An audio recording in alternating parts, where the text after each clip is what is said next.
ఉండవల్లిలోని AP CM Chandrababu నివాసంలో కూటమి నేతల సమావేశం కొనసాగుతోంది. Deputy CM Pawan Kalyan, BJP రాష్ట్ర అధ్యక్షుడు మాధవ్, టీడీపీ రాష్ట్ర అధ్యక్షుడు పల్లా శ్రీనివాసరావు హాజరయ్యారు. 3 అంశాల ఎజెండాతో ఎన్డీఏ నేతల భేటీ జరుగుతోంది.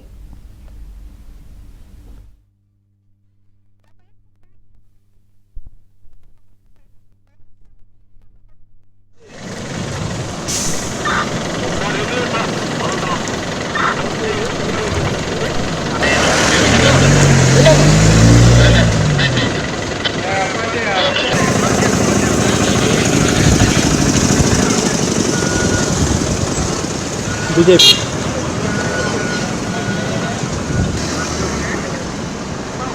Sir sir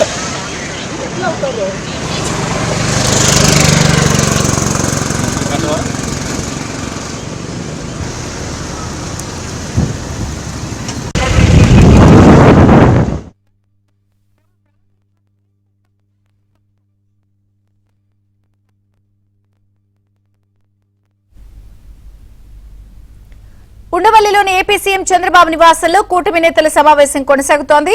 deputy CM Pawan Kalyan, BJP రాష్ట్ర అధ్యక్షుడు మాధవ్, టీడీపీ రాష్ట్ర అధ్యక్షుడు పల్లా శ్రీనివాసరావు హాజరయ్యారు.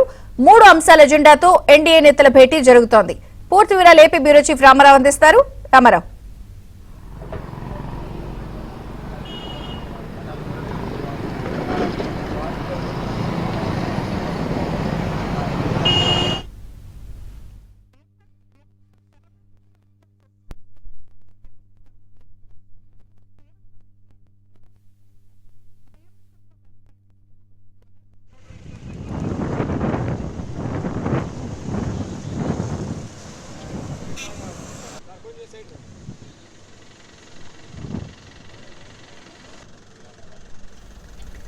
ఉండవల్లిలోని ఏపీ సీఎం చంద్రబాబు నివాసంలో కూటమి నేతల సమావేశం కొనసాగుతోంది. Deputy CM Pawan Kalyan, BJP రాష్ట్ర అధ్యక్షుడు మాధవ్, టీడీపీ రాష్ట్ర అధ్యక్షుడు పల్లా శ్రీనివాసరావు హాజరయ్యారు.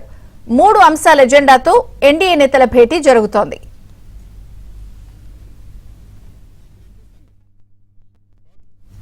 రామారావు, కూటమి నేతల సమావేశం వివరాలేంటి?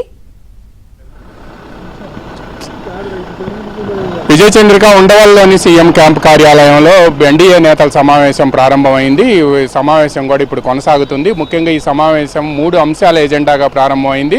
ముఖ్యమంత్రి చంద్రబాబు నాయుడుతో పాటు ఏపీ టీడీపీ అధ్యక్షుడు పల్లా శ్రీనివాసరావు, జనసేన అధినేత డిప్యూటీ సీఎం పవన్ కళ్యాణ్తో పాటు ఆ party political affairs committee chairman Nadella Manohar, BJP AP chief Madhav వీళ్ళు మొత్తం కూడా సమావేశమయ్యారు. ఈ సమావేశంలో 3 కీలక అంశాలపై చర్చ జరుగుతుంది. ఒకటి, ప్రస్తుతం కేంద్ర ఎన్నికల కమిషన్ ఏపీలో చేపట్టిన స్పెషల్ ఇంటెన్సివ్ రివిజన్పై ఈ సమావేశంలో ప్రధానంగా చర్చ ప్రారంభమైంది.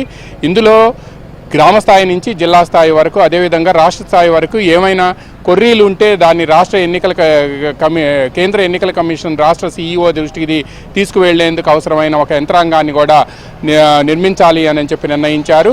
ఇప్పటి వరకు జరిగిన సమావేశంలో జిల్లా స్థాయి నుంచి క్షేత్రస్థాయి వరకు, అంటే గ్రామ స్థాయి వరకు కూడా ఎస్ఐఆర్పై 3 పార్టీలతో కూడిన సమన్వయ కమిటీలు ఏర్పాటు చేయాలి అని చెప్పి నిర్ణయించారు. ఈ సమన్వయ కమిటీలు బిఎల్ఓలతో పాటు, అంటే బూత్ లెవెల్ అధికారులు ఎవరైతే ఇంటింటికి వెళ్ళి ప్రతి ఓటర్ని వెరిఫై చేస్తారో వాళ్ళతో పాటు బిఎల్ఏలు, బూత్ లెవెల్ ఏజెంట్లు ఎవరైతే పొలిటికల్ పార్టీలు నియమిస్తారో వాళ్ళంతా కూడా వెళ్ళాలి అని చెప్పి కూడా దిశానిర్దేశం చేయబోతున్నారు. ఇప్పటికే దీనికి సంబంధించి ముఖ్యమంత్రి చంద్రబాబు నాయుడు తెలుగుదేశం పార్టీకి సంబంధించిన ఎమ్మెల్యేలు, పరిశీలకులు, బ్యాక్ ఆఫీస్ సిబ్బందితో ఇప్పటికే సమావేశం ఏర్పాటు చేసి మాట్లాడారు. వాళ్ళందరికీ కూడా హితబోధ చేశారు.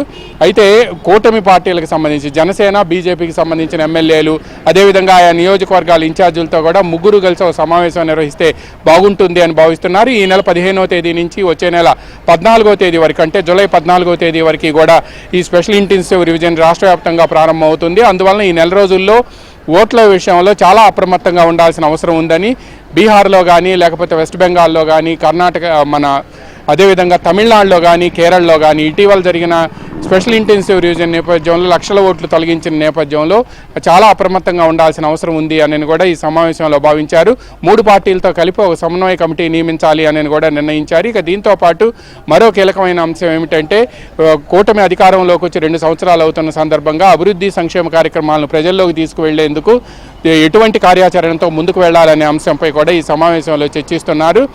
దీనికి సంబంధించి ఇప్పటికే మంత్రులందరూ కూడా ప్రెస్ మీట్ పెట్టి తమ శాఖల పరిధిలో ఈ 2 సంవత్సరాల కాలంలో ఎటువంటి అభివృద్ధి సంక్షేమ కార్యక్రమాలు చేపట్టాం, 2019 నుంచి 2024 వరకు కూడా జరిగిన విధ్వంసం, అరాచకాలు, అక్రమాలు, అన్యాయాలు, అక్రమ అరెస్టులు, అర్ధరాత్రి గోడలు దూకి అరెస్ట్ చేయటాలు, థర్డ్ డిగ్రీలు ప్రయోగించటాలు, భూ ఆక్రమణలు, పంచాయతీలు, వీటన్నిటికి సంబంధించి కూడా ప్రజలకు తెలియజేయడంతో పాటు ఆ ప్రభుత్వం ఇచ్చి హామీలు ఇచ్చి నెరవేర్చకుండా ఏం చేసింది అనేది, ఫర్ ఎగ్జాంపుల్ మద్య నిషేధం చేస్తామంటాం, అదేవిధంగా సిపిఎస్ నుంచి ఓపీఎస్కి తీసుకొస్తామని చెప్పటం, అదేవిధంగా అమ్మఒడి ఇంట్లో ఉండే పిల్లలందరికీ ఇస్తామని చెప్పటం, ఇటువంటివన్నీ కూడా వాళ్ళు హామీ ఇచ్చి నెరవేర్చలేదు అని చెప్పడంతో పాటు కూటమి ఏదైతే సూపర్ 6 హామీ ఇచ్చిందో ఆ సూపర్ 6కి సంబంధించిన పథకాలు ఎంత పక్కాగా అమలు జరుపుతున్నాం అనేది కూడా ప్రజలకు వివరించాల్సిన అవసరం ఉందని, అదేవిధంగా ఆయా శాఖల వారీగా చేపట్టిన అభివృద్ధి సంక్షేమ కార్యక్రమాలను మంత్రులు వివరించాలి, ప్రజలకు తెలియజేయాలి. ఈ నెల 28వ తేదీ వరకు ఈ కార్యక్రమం జరగాలని కూడా సీఎం కేబినెట్లో చెప్పారు. దానికి సంబంధించి ఎలా చేయాలి, 3 పార్టీలు కలిసి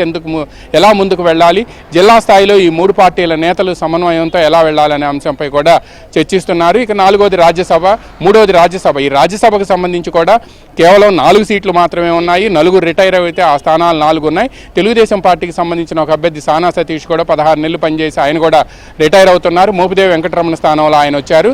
అయితే ఈ 4 స్థానాల్లో ఒకటి జనసేనకి ఇచ్చే అవకాశం ఉంది.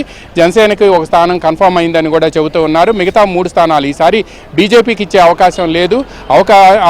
నాకు పార్టీ వైపు నుంచి బాగా ప్రెషర్ ఉంది, అందువల్ల ఈసారికి నేను ఇవ్వలేను అని కూడా ముఖ్యమంత్రి చంద్రబాబు నాయుడు ఇటీవల బీజేపీ రాష్ట్ర అధ్యక్షుడు మాధవ్ కలిసిన సమయంలో స్పష్టంగా చెప్పారు. ఇదే విషయాన్ని కూడా బీజేపీ కేంద్ర నాయకత్వానికి కూడా చెప్పినట్టు తెలిసింది.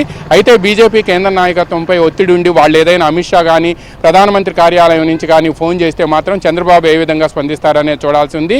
ఒకవేళ బీజేపీ నుంచి ఎటువంటి ఒత్తిడి లేకపోతే మిగతా 3 స్థానాలు కూడా తెలుగుదేశం పార్టీ పోటీ చేసే అవకాశం ఉంది. జనసేన అభ్యర్థి ఎంపిక ఆధారంగా కూడా తెలుగుదేశం తన అభ్యర్థులను నిర్ణయించుకునే అవకాశం ఉంది. విజయ్